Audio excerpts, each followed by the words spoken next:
We are live. How are you guys this evening? Well, it's evening for me. For Yes. some of you, it's still afternoon. How are you all doing? Good. Doing well, Doing Regina. good. Dr. I'm Hill. so excited to have you guys with me this evening to have this important conversation about what it means to be a white ally or an ally and what it means to be a co-conspirator. And I have some special guests with me. These people know my language. They understand my journey of completing my doctor work because they are all doctors. And the Dr. Alex John is our dissertation father. He has helped birth us into this realm of being doctors. And so I'm really excited to have this conversation tonight. I'm going to read their bios. They have very extensive bios, but I've shortened them just a little bit. But you all need to know that these people are well equipped to have this conversation tonight. So we'll start with Dr. Allison Ash. She is the Senior Research Advisor at Azusa Pacific University and a contributing member of the Center for Race and Justice in Higher Education. She has worked in higher education administration and teaching for over 15 years. Dr. Ash has several publications in magazines and journals, including The Paradox of Faith, White Administrators and Anti-Racism Advocacy in Christian Higher Education. She was a section co-editor and chapter contributor for the book Diversity Matters, Race, Ethnicity, and the Future of Christian Higher Education, and is co-author of the book White Jesus, The Architecture of Racism in Religion and Education. She has spoken nationally and internationally at conferences and teaches courses on diversity and leadership at colleges and universities. She's earned a Master's of Divinity degree from Fuller Theological Seminary and a PhD in higher education from Azusa Pacific University. Y'all give it up for Dr. Allison Ash. Then, yes, snaps. Then we have Dr. Stephen, but we call him Nate Risdon.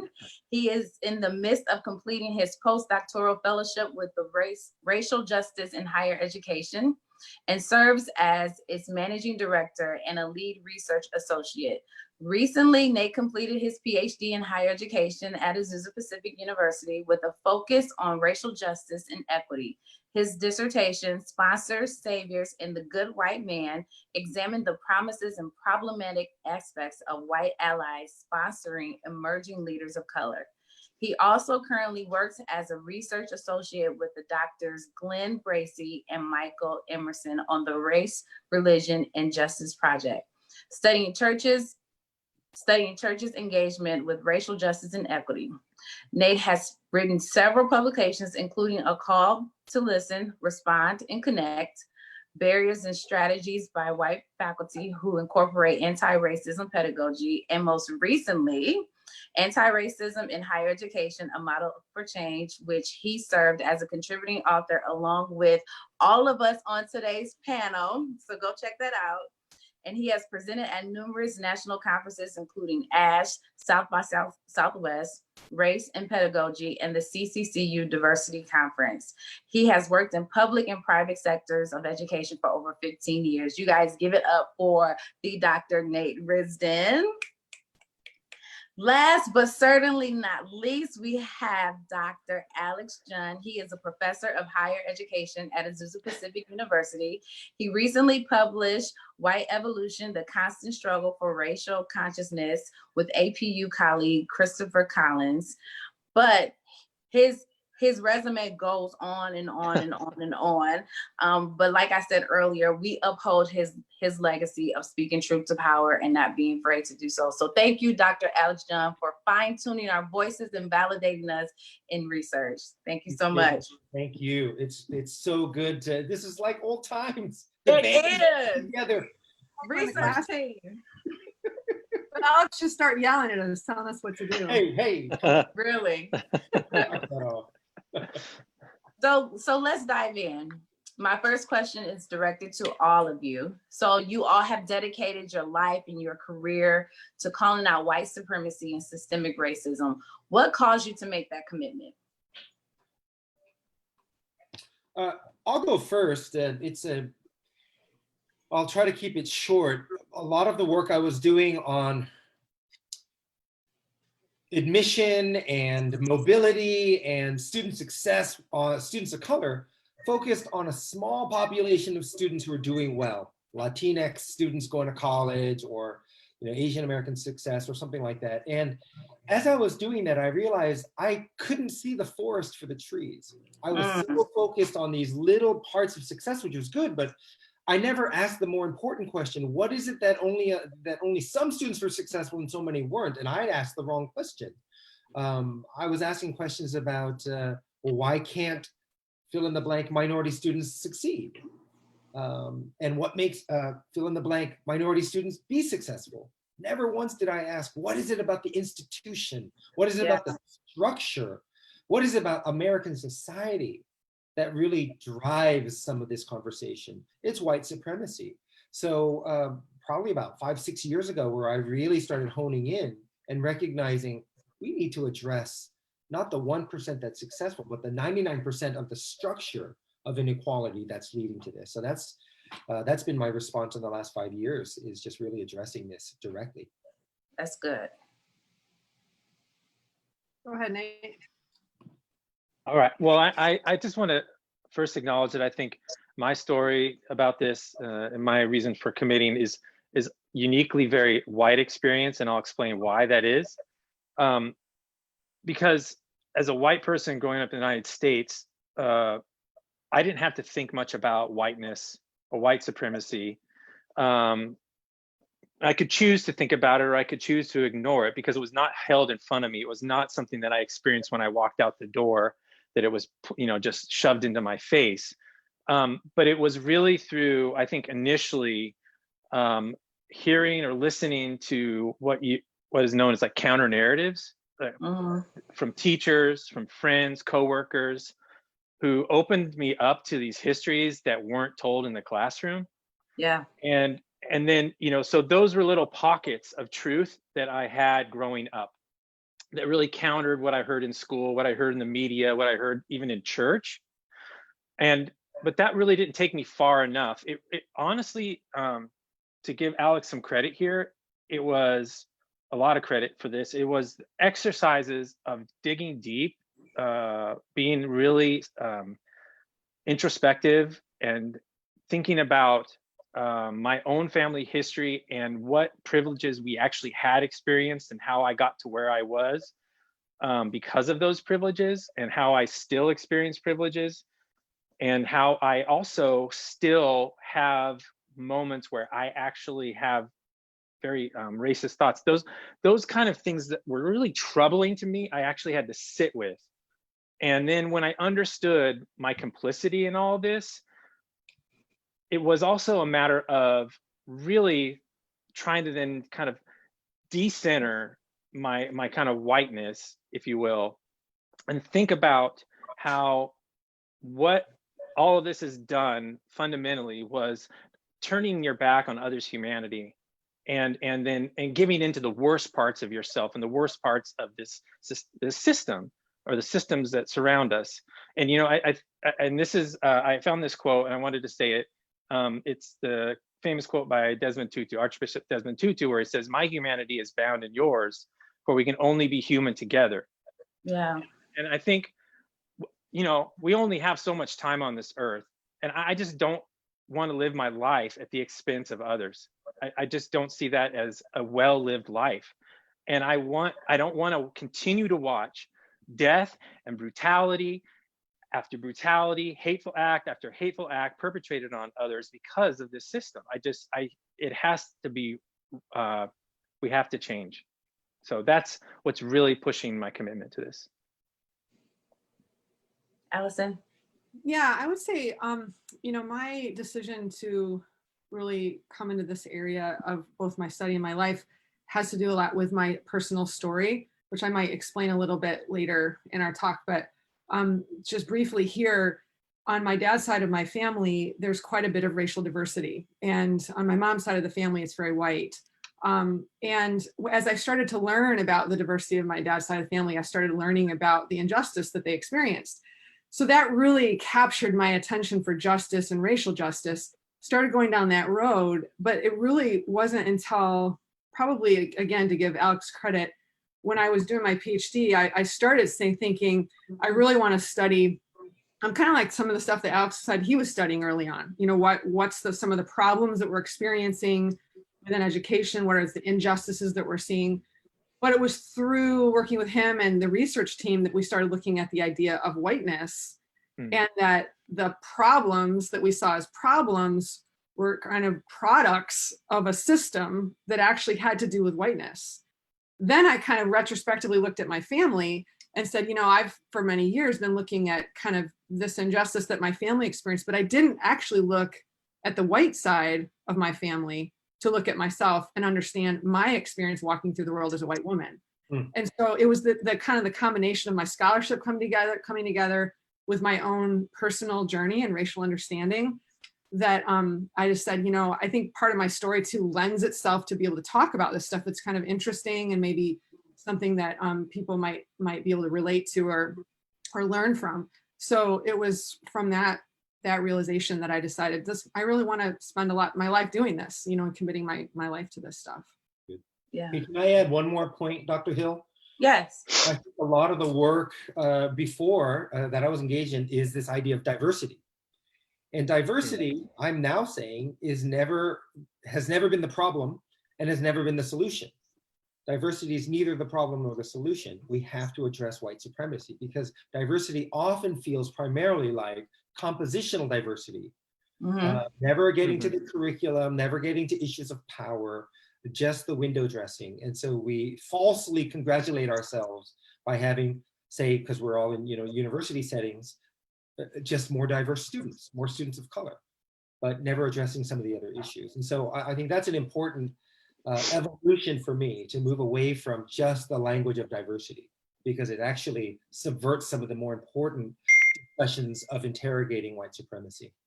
That's so good, because even outside of the industry of higher education, there are so many companies right now that are stepping up and committing to diversity initiatives and putting out diversity statements. And that's so important for people to know that diversity is not the problem, nor is it the solution. We have to look at this systemically. Are you willing to change systemically? Your processes, your procedures, what are you willing to give up and change? Yeah. That's really good. So my second question, this is for Nate and Allison. So Daryl Sue wrote about the invisibility of whiteness. And he says, racism hides in the background of whiteness and is protected through conspiracy of silence that aids in making it invisible and allows white people to accept the unearned advantages of their skin color. There's a lot of talk right now on social media about the silence of white people. And I have friends and colleagues that will often tell me that they were taught not to talk about race. Was this true in your household and upbringing? And if so, why? Yeah, I can just start. You know, the idea that we don't really talk about race was definitely a part of my household and my family, but it might be different than other white people have experienced because of some of the things I mentioned earlier. I think there was both, I was shaped by my understanding of whiteness and that silence, both inside my home, but then in my larger community.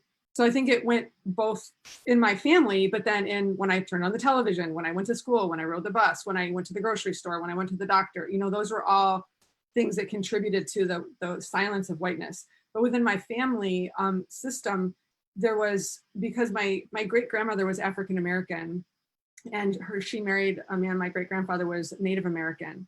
And there was a whole side of my family that kind of married different races. So that's kind of a bigger story that I don't probably have time to get into the whole thing now.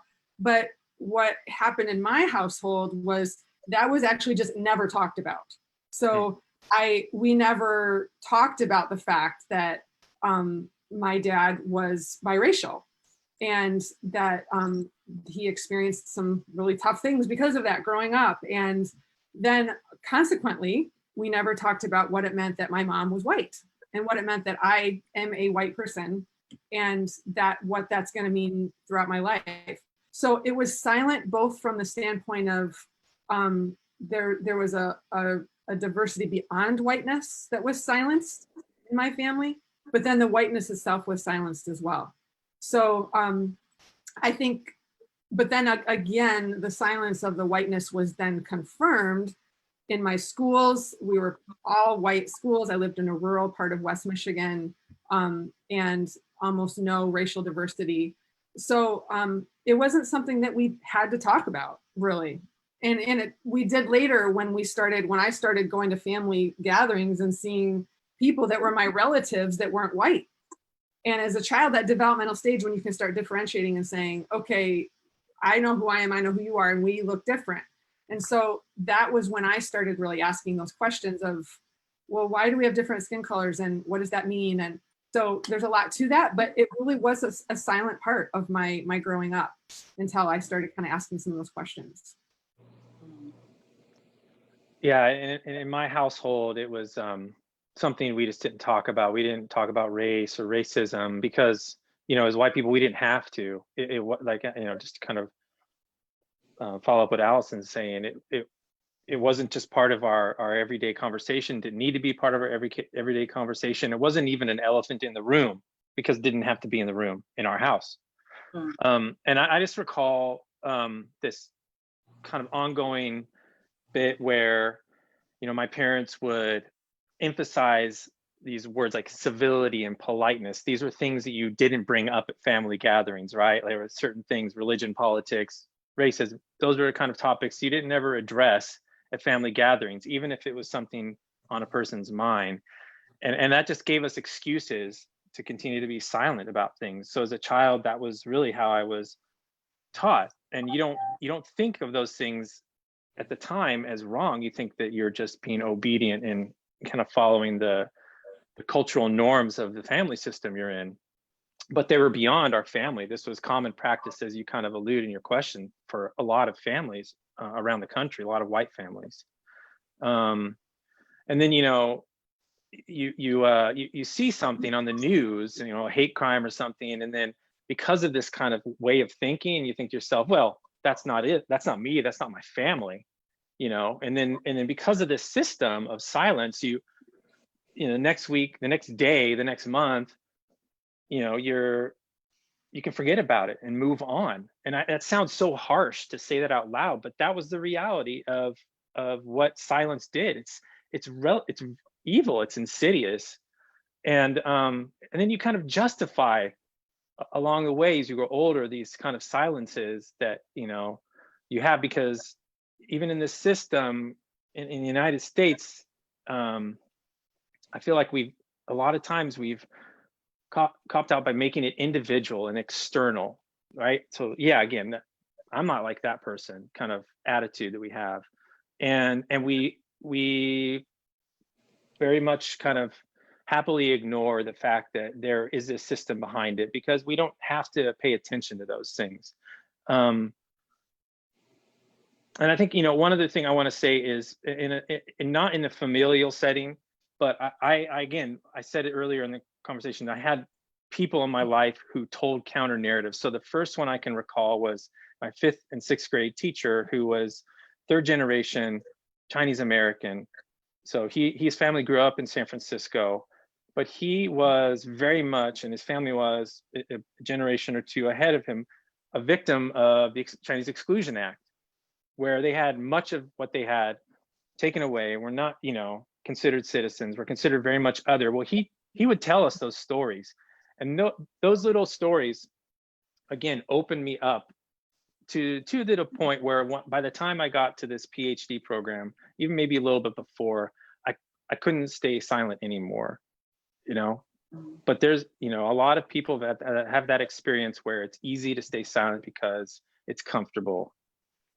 Yeah. So Nate, I'm gonna just give the opposite of that. You said when there was a hate crime on the news, you would say, "That's not me. That's my family." So you can ignore it. Yeah. Hate crimes have been in existence for Black people since they stole us and brought us here.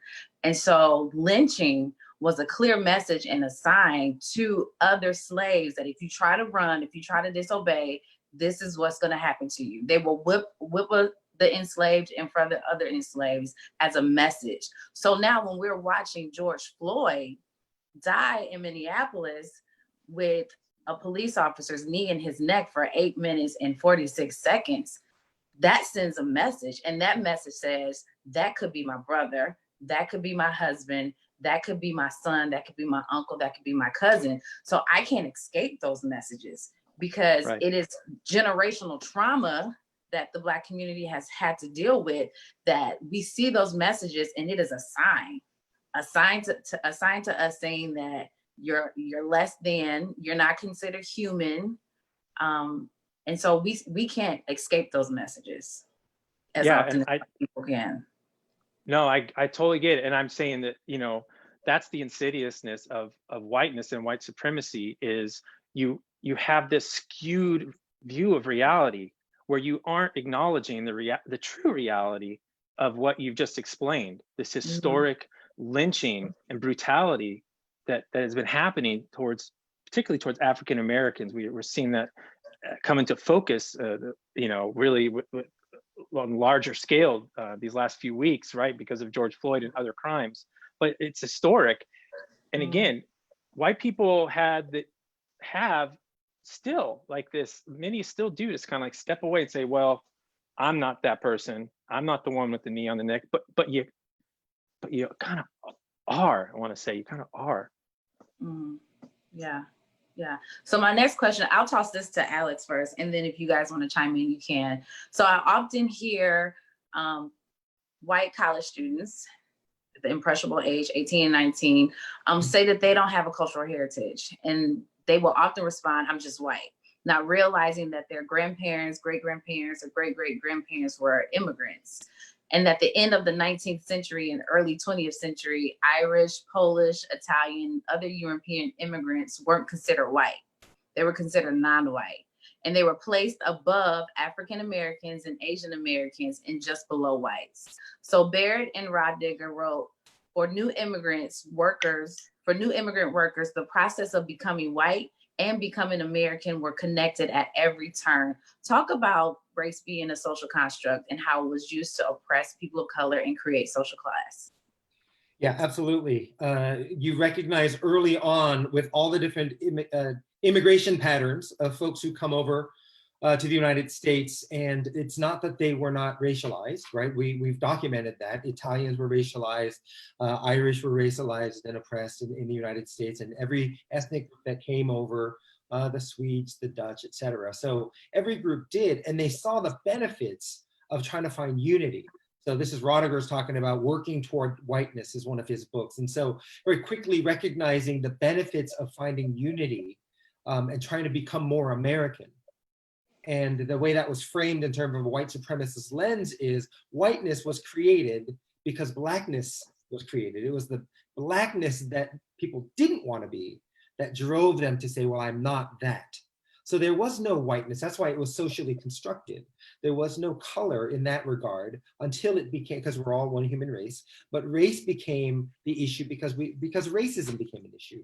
So we started identifying blackness as bad, especially if you, in light of, you know, if we talk about slavery, and this is a historical point that I think a lot of scholars are starting to speak more boldly about, or at least it's making it into sort of regular conversation that scholars have talked about so boldly, is it was really along the lines of economic power that blacks and whites who were poor were both suffering in some ways, right? They were indentured servants and whatnot to the rich and powerful white landowners.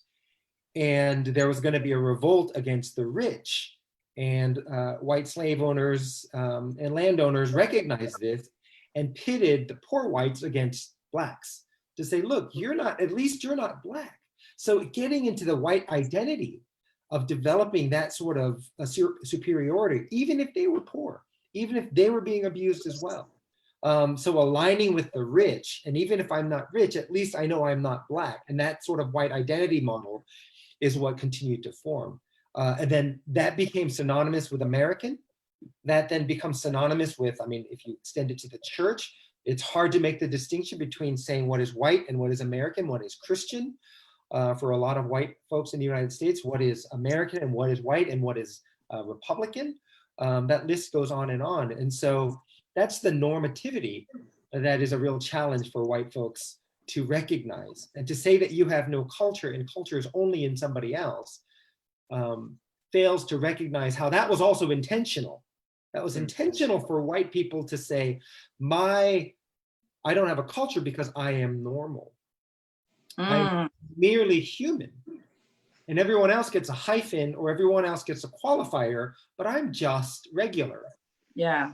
And that's the sort of cycle of thinking of the white architecture of the mind that needs to be broken. It needs to be revealed. And there's great resistance. Yeah. Thank you. That was good. Anyone else want to add to that? I think that was good. I don't think there's lots you could say, that's but a good word. Said it. Yep. Well, this is like class. I'm going to say something more then. Right. I will. No, seriously. One other point I want to say. I don't know, maybe this is another way of framing it. So why haven't families talked about this at home? So much of it is this hyper individualistic notion that, well, it was, that didn't happen to us. And as long as I'm kind, I think that's what Nate was saying, as long as I'm a good person or a good white person, my racism isn't revealed. My complicity is not revealed. And so that again is fundamental in this approach. I think psychologists refer to this as a bystander effect, that we just think that neutrality means not having an opinion. Neutrality actually, as Paulo Freire and others will say, is you're siding with the oppressor, because that's how the system continues to perpetuate itself. Yeah, so you jumped to my next question. So my next question was, why is it important for white people to talk to each other about race and racism?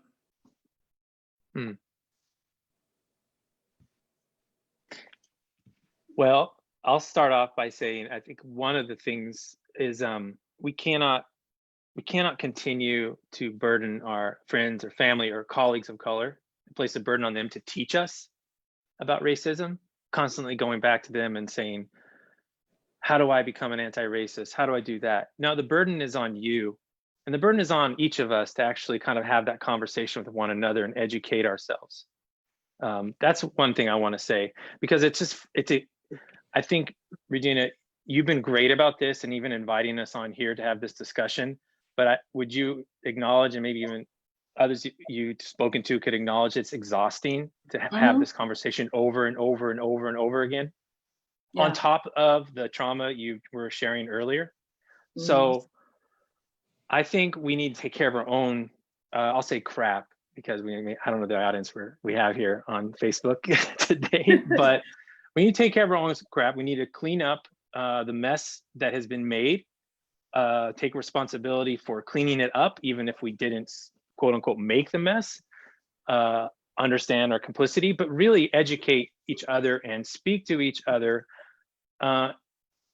with, I think, with a great sense of humility in how we approach each other and how we approach the topic. Yeah, I would begin there. Yeah, that's good. Clean up our mess, even though we didn't create it, but still white people are upholding it and benefit from it, but cleaning it up, making it right. Yeah, and I want to say, I want to even be careful about like saying, we didn't make it, because even like, what Alex was saying, like silence being on the side of the oppressor, silence means you are actually letting this continue. So you are continuing the mess. And that sounds maybe pretty harsh to say, but I want people to hear that like, we have to stop being silent, and we have to be talking to one another and really building each other up, helping each other become anti-racist allies.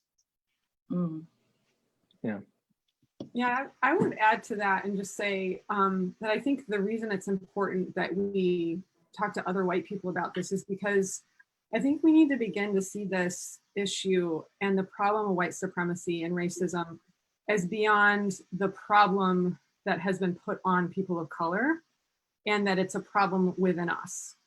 And so I think if I'm saying, I want to teach you about whiteness so you can help all these people that have been oppressed, instead of saying, I want to teach you about whiteness because I want to set you free, because white supremacy is a prison.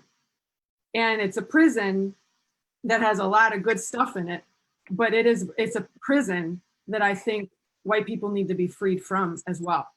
And I think until we understand that as white people, we are also, there's a part of us that is like what Nate was saying, quoting Tutu.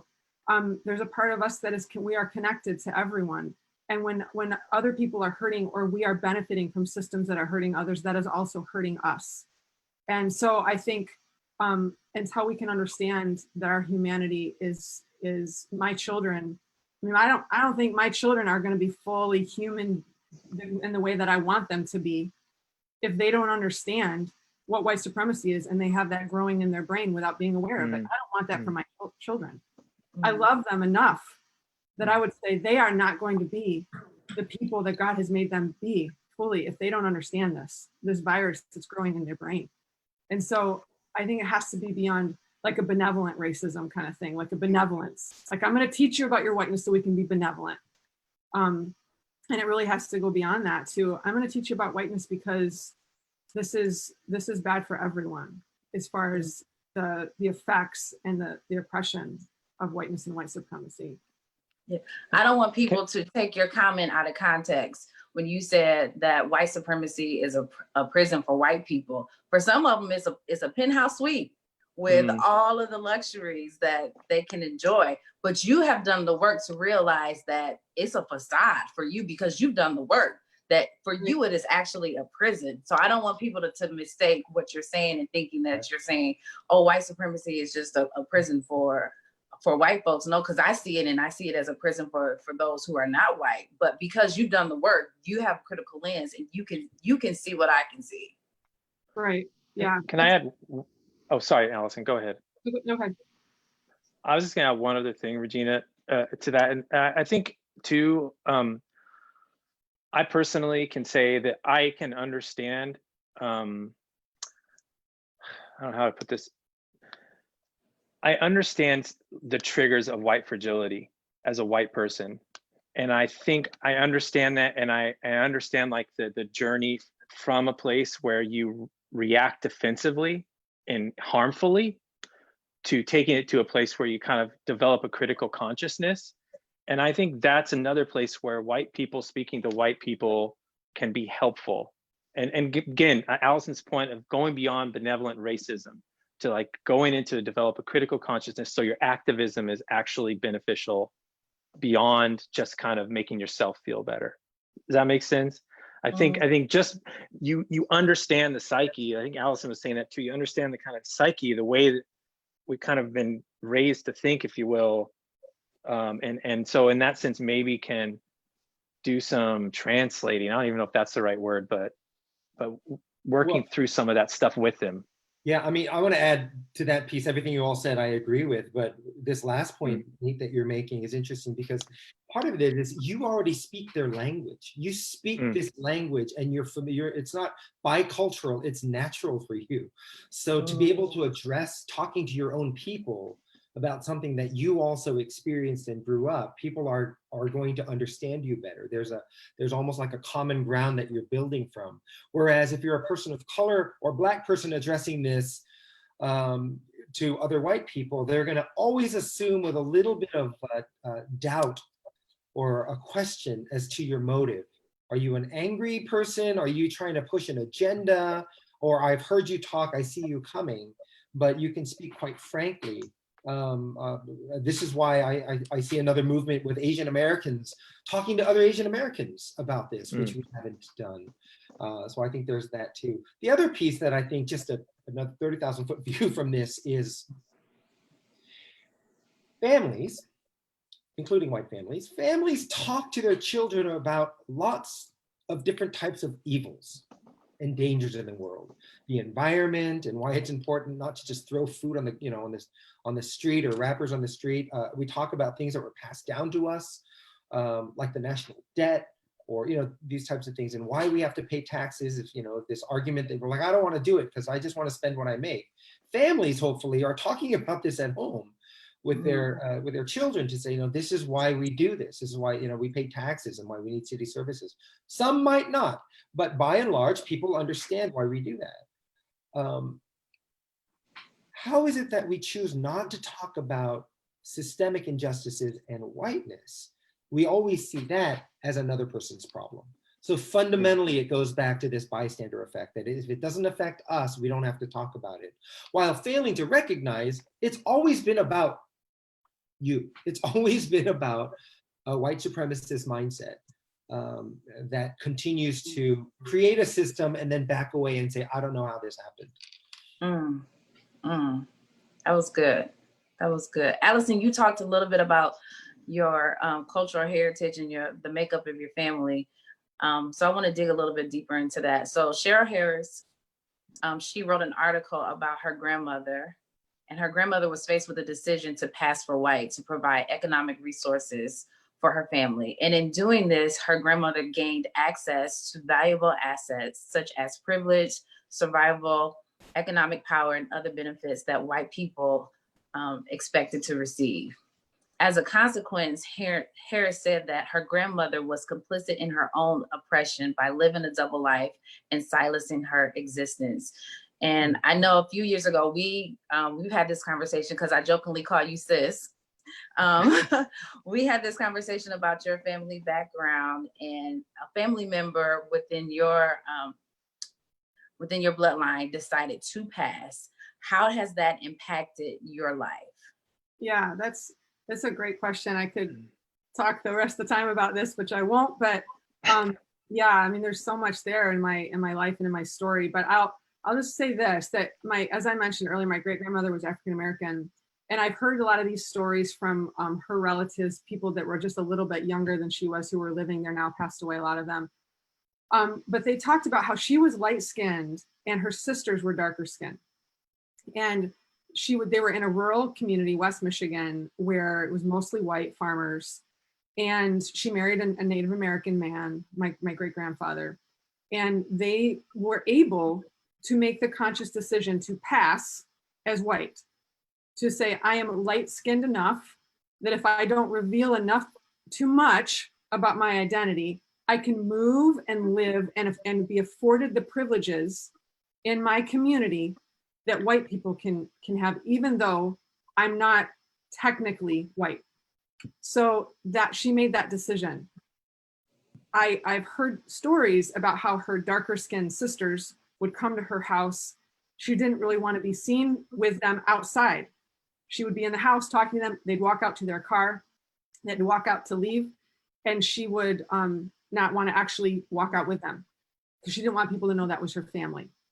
So consequently, if you think of like maybe these sisters in the center, consequently, different people went different directions. White, because she could have chosen to go either way, but she chose to pass as white. Her darker skinned sisters didn't have that choice. And they ended up marrying different races. She married a Native American man, but then my grandfather married a white woman. My father married a white woman. Then there's me. So I think what I heard in addition to that story was stories like her husband, my great grandfather, who was riding on a train. And again, they had this kind of understanding in the community, they're white. Well, he was arrested, I think somewhat brutally, on the train because the conductor or whoever was on the train realized he wasn't white.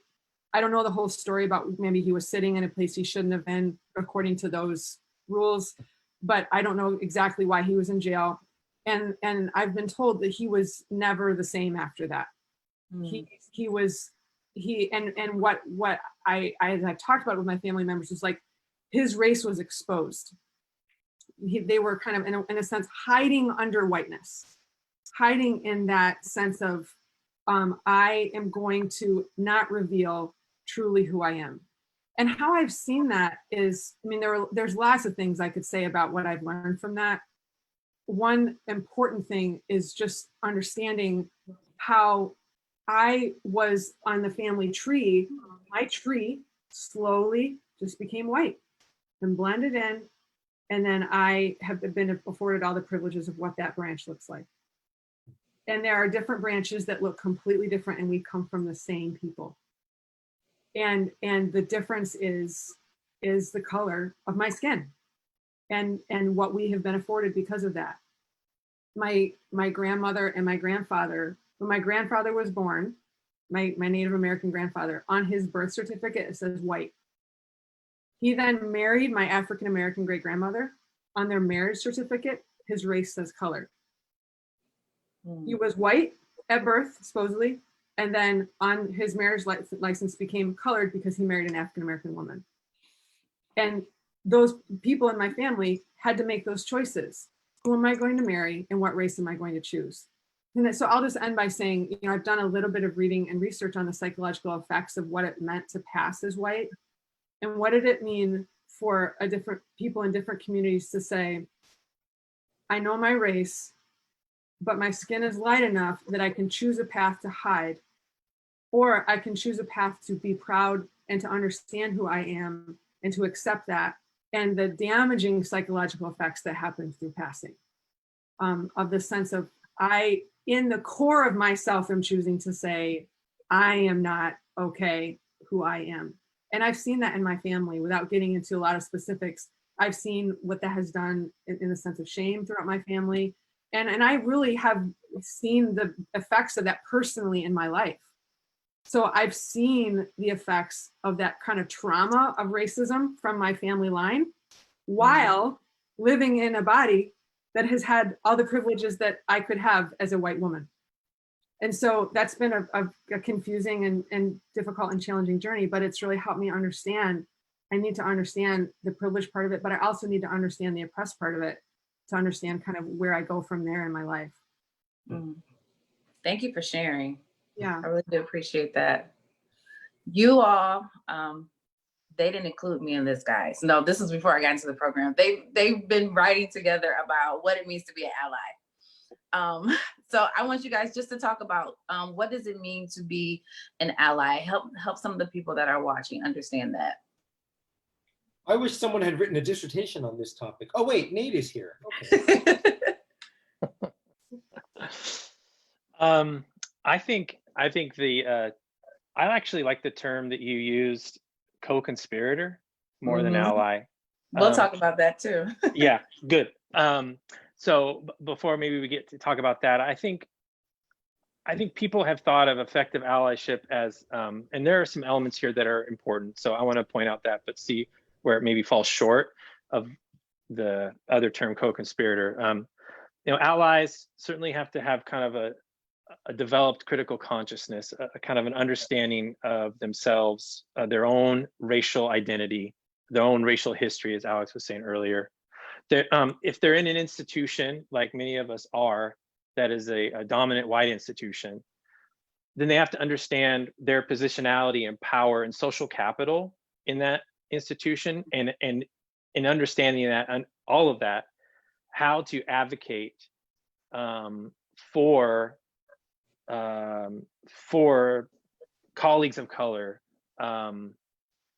and how to work alongside. I'm going with the term ally here, okay? Their knowledge of the spaces, their awareness of the challenges that this kind of dominant white culture places on a person of color, the microaggressions, all of that. But it has to be more than that, because if you stop there as an ally and you act on just that, then what you're going to do, and this is a term that Alex introduced literally in my dissertation defense, you are going to be an assimilation guide for that person of color. You're going to actually, it seems like you're doing the right thing, but it's actually extremely violent act towards that person of color. And I don't mean violent in the literal sense, like somebody's going to be brutally hurt, but it's violent to that person's identity, to their psyche, things that we've discussed already, because you're kind of in a sense saying, fit in, you know, maybe it's a gentle push, fit in, and you're undermining this person's, some of their core identity and who they are and what they bring to the table. You're dismissing all of that, and whites are just historically really good at doing that to people of color. And so that's not allyship. That's falling short of what allyship should be. I think what you need to do beyond that is you actually need to take risks and risk your reputation, You need to risk potentially your job. You need to take risks. You need to put yourself out there. And you have a great example in another question you asked, which I won't go to now, but if you aren't willing to take risks, then I don't know if you can consider yourself an ally. And that, again, I want to say that pretty directly, because I think a lot of times I have over the years heard so many people so wonderfully articulate what ally means. And I'm like, wow, that's amazing. But beyond that, they don't act upon it. And then act and allyship, and I think again, your other term gets to this better, it has to be active. There has to be some kind of activity. There has to be a risk taken for you to be an ally in the truest sense, where you are standing alongside somebody and working together with them to make significant changes, to make it better for everyone. That's where I'd start. Yeah. Allison, do you have anything to add?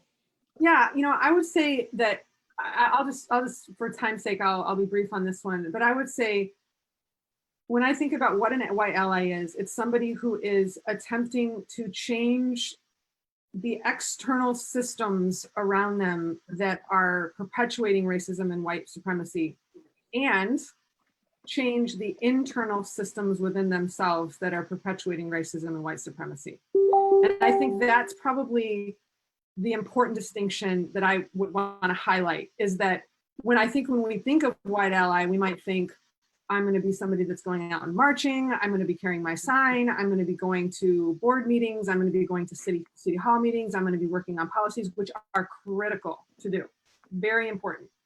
But if we're not doing that internal work at the same time, and we're going to that march, and we might say, well, I want to grab the microphone and I'm going to be the one speaking because I'm a white person and I want to be the one doing that. Why do I want to be in charge at the rally?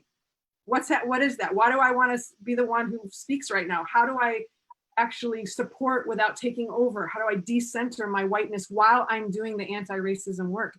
And I think if we're not kind of dismantling the internal systems at the same time we're dismantling the external systems, that's when our work can actually do more damage than good. Yep. That's good. Yeah, a popular term that I'm hearing more and more is this performative allyship.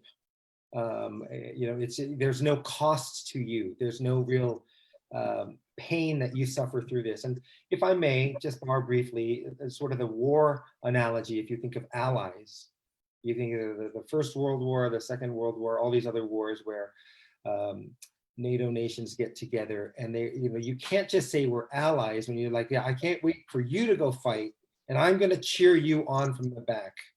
And so there's a cost, an actual cost that comes with allyship. So that's an important distinction to make. And I appreciate what both of you all said already. But the other piece for me internally is what Christopher Collins and I refer to as sort of the internal piece, is this, we call it the eternal search for the black pat, right? Yeah.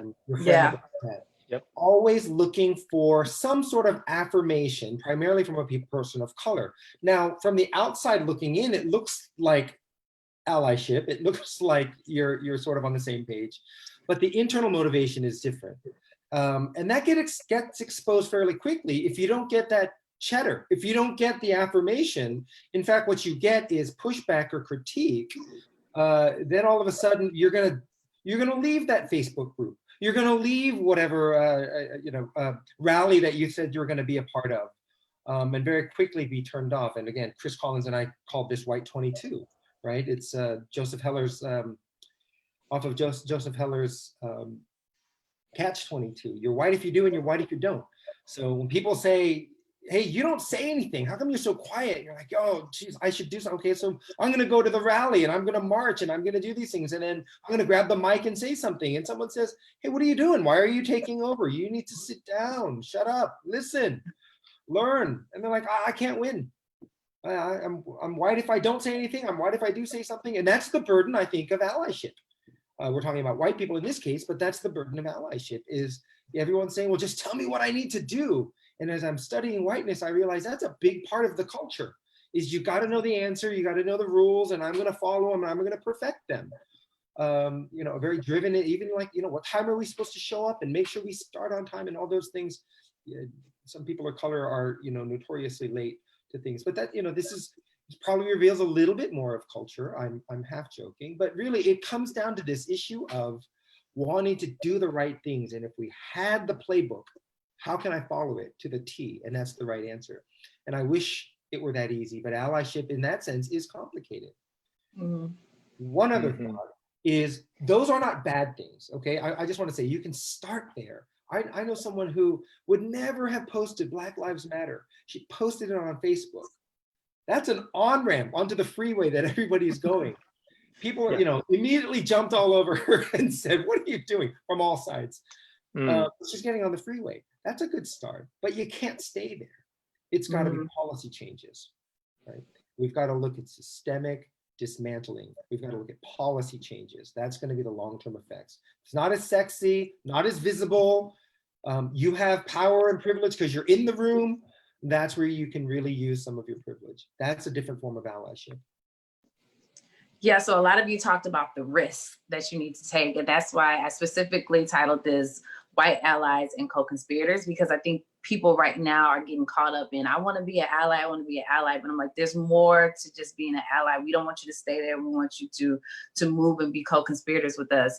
And in a book titled, We Want to Do More Than Survive, Abolitionist Teaching in the Pursuit of Educational Freedom by Bettina Love, she tells the story about Bree Newsom, the woman that climbed the South Carolina State House flagpole and removed the Confederate flag just days after Dylan Wolf shot and killed 9 people at the oldest African Methodist Episcopal Church in South Carolina. She did not do this work alone. James Tyson, a white man, hugged the flagpole as she climbed to keep the police from tagging the pole, which would have killed her.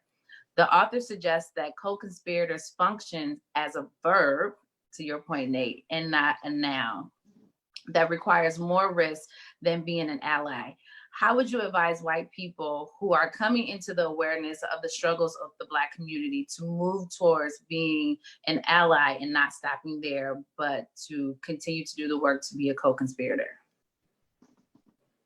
I'll just start by saying, I think we all have that place when we're engaging in something and we feel a level of comfort. So for example, there was a rally here in my very white suburb that I live in. And, there was a lot of chatter among our friends of like, are we going to go to this rally? Are we not? And it was like, okay, for some of us, we might be like, yeah, I'm going to go, like, no big deal. Others might be like, oh, I don't know, like who's sponsoring it, what's going on. And I think that we all have these places where we're like, this is my comfort. This is the wall of comfort for me. And I don't want to go past that. And I would say that go past it. Like what Alex was saying, this person who, for another person, posting Black Lives Matter would be not a big deal on Facebook, but for that person it is. And it's taking that step of this is going to cost me something.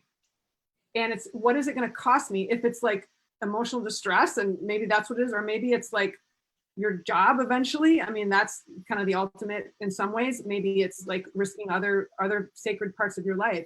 But who comes to mind is Jane Elliott, who did a lot of the research with blue-eyed, brown-eyed kids, and without getting into all that. She was a white woman who decided to engage in this topic in the South in a time period that really cost her kids and her family and herself a lot. And she sacrificed and she was willing to take those risks. And I think when you move beyond saying, I care about this, I'm gonna be kind, I really wanna, I have good sentiments toward this subject, to, I'm actually going to go beyond my comfort zone and start taking my own personal risks that I don't necessarily always feel great about. And it's hard for me. It's kind of welcome to the party that is hard about dealing with racism. That's kind of, I think, the next step for somebody moving beyond just being a white ally. Yeah. And I just, that image from the book is so powerful and illustrative. I think one thing it made me think of is, what's his name, Tyson. He could have come in and said to Newsom, I'll take care of this, kind of that same idea of grabbing the mic, right? I'll go up the pole, I'll take down the flag. But what he did instead was I'm pretty confident this was Newsom's idea. It was her idea to do this, right? And so what did he do instead? He followed her lead. He supported her, but he followed her lead. He recognized her as the leader. I mean, that's fundamentally, maybe it sounds so simple to say it that way, but in a kind of a workplace, it's not simple. And maybe even in that place, it wasn't simple because he was putting himself in harm's way, perhaps. But he was also leveraging the system that he knew as a white man. He probably knew those white cops were not going to tase him like they would have tased her, right? So he's using his whiteness to be in a supportive role. He's not taking over like a white savior might do and say, I'll run up the flagpole because I don't want you to get harmed. He's saying, no, I will come behind you and I will support you, but you are the leader here. You are the one that's going to get up that pole and grab that flag. You are the one that's going to take down that symbol of hate. And I think that is such a wonderful and powerful symbol of what it means, like to be co-conspirators, that's active, that you're, again, taking that risk, like Allison was saying, and Alex earlier. I think, yeah, couldn't think of a better example of that. I'm sure there are, but that's such a wonderful and powerful example. Were you going to add anything, Alex?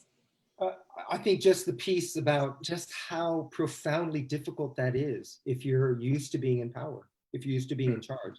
It's not a false sense of following. It's a genuine, right, beyond this example. I mean, this is part of the problem with, you've got conservative white people who are, don't understand race. Then you've got good liberal white people who are also racist, but it's a complexity of them wanting to be good woke white people. And so that, they're going to be quick to say, yeah, I'm going to create a space for you at the table and celebrate you. First of all, it says a lot about how you own the table, that you would have access to grant to someone to bring to the table. And then once they're there, you're the first to celebrate them, but you're also the first probably to say, gosh, I really need this person to make it, this person of color. And I'm so devastated when they're not. But you weren't really following them. So this, I mean, it's a whole other level of complexity that I'd love to maybe we explore next time. But that's a piece there. What Nate was saying, the nugget of truth there is it's so hard to submit ourselves when you're used to being in power, to genuinely say, I'm going to listen to someone else and take their lead.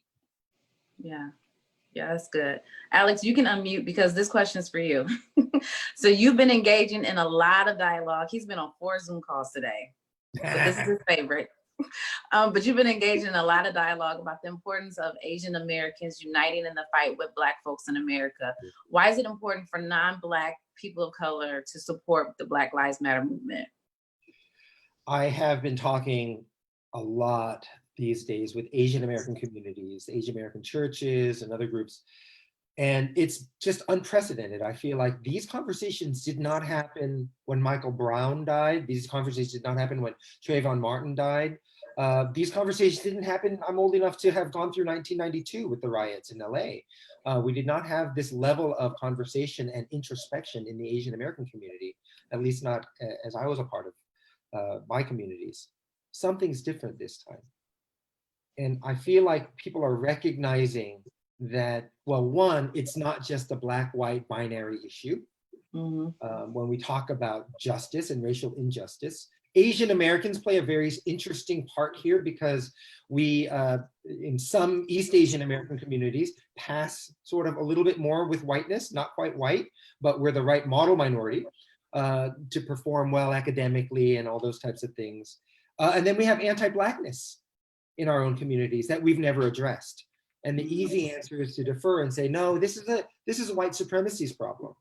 But white supremacy is actually, and anti-Blackness has infiltrated for a long time Asian American communities, which we haven't addressed.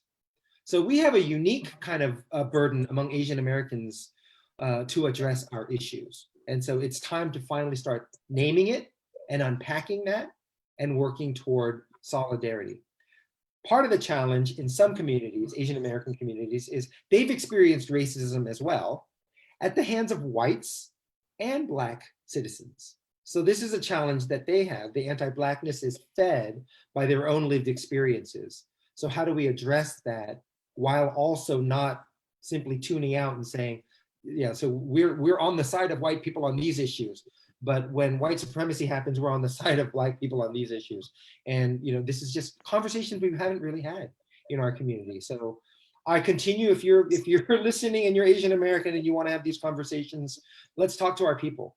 Let's continue to talk to our people. So I'm really glad that we are able to at least address some of these things now. Yeah, thank you for that. So this is my last question for you all. What steps can white people take to help end systemic racism within their local communities and places of employment? You know, I'll just start by saying this. I know my colleagues can probably give some great words too. So I'm just going to tell a little tiny vignette. And that is, as I thought about this, I thought, you know, approach this topic as you would another one that you deeply care about. So let's say if you have a child or a niece or a nephew or another young person, let's just say, and they are going to school and they come home and they say, you know, our teacher this year said that we don't have to learn math. So, you know, I'm really happy about that because I don't really like math. You'd be like, that's a problem that you're not going to learn math this year. So think about, what would you do about that? Would you be like, oh man, that's a bummer? And just like, I really care about the fact that this person, my child's not going to learn math. I really care, and talk about it a lot. Talk to your friends about it. Can you believe they're not going to learn math? Well, what else would you do? You'd go to the school. You'd say, why aren't they going to learn math? Who made this decision? How was it decided? What do we have to do to change it? And you would actually do the things that needed to do to actually change it and not just kind of care deeply about it. So that would be my advice, is think about something that we care deeply about, and how do you determine the next step of what to do when you care about that? And do that with racial injustice. Take a step, do one thing that's active, not just talking about it, but actually actively changing something, both within yourself and externally. It's good. Yeah. I guess I would add to that really good word too. I remember a friend of mine saying to me about giving me critique on my kind of proclivity to kind of fall back into kind of whiteness and, you know, white supremacy thinking at times, you know, flat out being racist, to say, if I'm going to be critiquing you and telling you and speaking to you about this, it's because I actually care. I wouldn't say anything if I didn't care about your growth. And I really appreciated that word, but where it leads me is there has to be, you can't expect those conversations to happen with regularity. Again, we can't ask and put that burden on our colleagues of color, friends of color. But what we can do is be committed to listening, with humility, to really doing the work of, you know, kind of getting to what Allison was saying, those steps of, how do I understand this problem? You know, what do I need to read? And kind of engaging in some of the material and engaging with other people who are doing the work, who are trying to be co-conspirators. Stop looking for, as Alex was saying earlier, that black pat. That's not good. And it's going to be disappointing for you, and it's going to hurt others. So just avoid that. But in place of that, find like-minded people who are trying to figure out what it means to be co-conspirators, and have conversations and sharpen one another and give each other resources. And then from there, when you've got a kind of a community, then start having conversation with others about, what does it mean to work with colleagues of color and friends of color to actually do the work of changing these systems, of overturning institutional cultures that continue to perpetuate whiteness at the risk and harm of the students, faculty, staff. I'm talking about higher education right now, at their harm. So I'm not giving you linear steps here, because it's not a linear process. It's a messy process. I think we could all acknowledge that, and I think it's been said. And I think we have to be careful about trying to follow any kind of tips that come online or in an article that kind of lay it out linearly, because it's really just about, is kind of going back to Allison's good word of kind of, okay, we recognize that this is a problem that needs to be solved. We're going to deal with it. So let's kind of collectively think about how we're going to address this, and then kind of lay out what those next steps are, and understand that along the way, it's going to be hard, confusing, messy, risky. Yeah. Good word. Everything they said, spot on. Ultra practical for me, you can't lose critical consciousness. And so but here's the thing, when you see it, when you're looking for it, you'll see it. When you see it, say something. It's going to take tremendous courage. It's the most practical step I can offer. When you see it, will you say something in that moment? If not, you'll just turn around and come back and say, I can't believe this happened. And then we're just bystanders again. So I think that's a critical point, that you're not waiting for people of color or Black people to say it. If you're in the room and you see it, say something. Yes. I remember what you said last week on a call when you said, you know, we're saying if I had been there in the crowd where George Floyd was, why didn't you, you know, I want to be able to know that I would say something. You know, I would go up to the cop and say something. And Alex, what you said last week was, let's just start with, like, you hear a racist joke and you call out your friend. You know, like if we don't have the courage to do that, how are we going to have the courage to actually, like, go up to a police officer and say, you need to get off of him right now? And I liked when you talked about that it's like those steps that we have to take. Yeah, that was really good. I said that? That was right. Listen, thank you all for joining me. To the audience, please let me know if you want me to have them back for a Q&A session to answer some of your questions. But Alex, I have to know, do you have any of your books around you? They are in my office at work, and I haven't been to my office and work in a very long time. And I wanted to hold your books up. Thanks. He has written several books about whiteness, and I want the people to be able to see it. Okay, so there's White Out, which talks about the white architecture of the mind. And he talked about White 22 and the Black Pact that is all in White Out. Then there's White Jesus. And Allison is actually an author on that one too. So go out and get White Jesus. And then the newly released, do you have a copy of that one? I don't. Okay. Yeah. Maybe we'll What's post the title? What's the title? White Evolution? White Evolution, The Constant Struggle for Racial Consciousness. It's our best book yet, Christopher Collins and I.